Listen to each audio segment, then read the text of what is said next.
ये कहानी है साहस, प्रेम और बलिदान की। ये कहानी है चित्तौड़ की रानी पद्मावती की, जिनका नाम इतिहास के पन्नों में अमर है। एक ऐसी रानी जिन्होंने अपने आत्मसम्मान और अपने राज्य के गौरव के लिए जौहर का मार्ग चुना। तो आइए इस महान गाथा को जानने के लिए चलते हैं 14वीं शताब्दी के भारत में। सिंहल द्वीप, जो आज का श्रीलंका है, यहाँ की राजकुमारी थी पद्मावती। कहा जाता है कि उनकी सुंदरता अनुपम थी।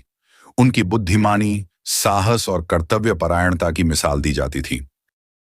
पद्मावती केवल सुंदर नहीं थीं, बल्कि युद्ध कला और घुड़सवारी में भी निपुण थीं।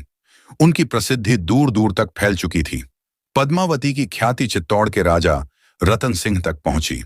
राजा रतन सिंह ने सिंहल की यात्रा की और पहली बार पद्मावती से मुलाकात की। दोनों के बीच प्रेम पनपा और जल्द ही उन्होंने विवाह कर लिया। इस विवाह के बाद पद्मावती चित्तौड़ की रानी बनी। चित्तौड़ की रानी बनने के बाद पद्मावती ने न केवल राजकाज संभाला, बल्कि प्रजा के दिलों में भी जगह बना ली। लेकिन इस शांतिपूर्ण जीवन में एक बड़ा तूफान आने वाला था। दिल्ली के सुल्तान अलाउद्दीन खिलजी ने पद्मावती की सुंदरता के बारे में सुना। उनकी इस ख्याति ने खिलजी के मन में लालसा जगा दी। उसने चित्तौड़ पर आक्रमण करने की योजना बनाई। खिलजी ने चित्तौड़ पर आक्रमण किया और राजा रतन सिंह को धोखे से बंदी बना लिया। उसने शर्त रखी कि अगर रानी पद्मावती को उसे सौंप दिया जाए तो वह रतन सिंह को छोड़ देगा। लेकिन रानी पद्मावती ने हार नहीं मानी। उन्होंने अपनी सखियों और सेनापतियों के साथ एक साहसिक योजना बनाई। रानी ने खिलजी की सेना को चकमा दिया और राजा रतन सिंह को सुरक्षित वापस ले आई। यह न केवल उनकी बुद्धिमत्ता, बल्कि उनके अदम्य साहस का प्रतीक था। लेकिन खिलजी की विशाल सेना ने दुर्ग को घेर लिया। अब यह स्पष्ट था कि दुर्ग को बचाना असंभव है।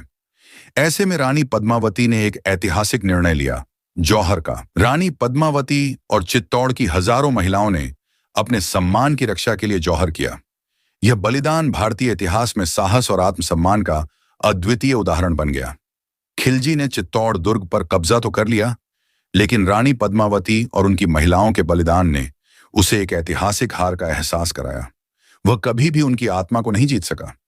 रानी पद्मावती की कहानी हमें सिखाती है कि आत्मसम्मान और स्वाभिमान किसी भी भौतिक वस्तु से अधिक महत्वपूर्ण है। उनका बलिदान आज भी हमारे दिलों में अमर है। आइए इस महान रानी के बलिदान को याद रखें और उनकी गाथा को आने वाली पीढ़ियों तक पहुंचाएं।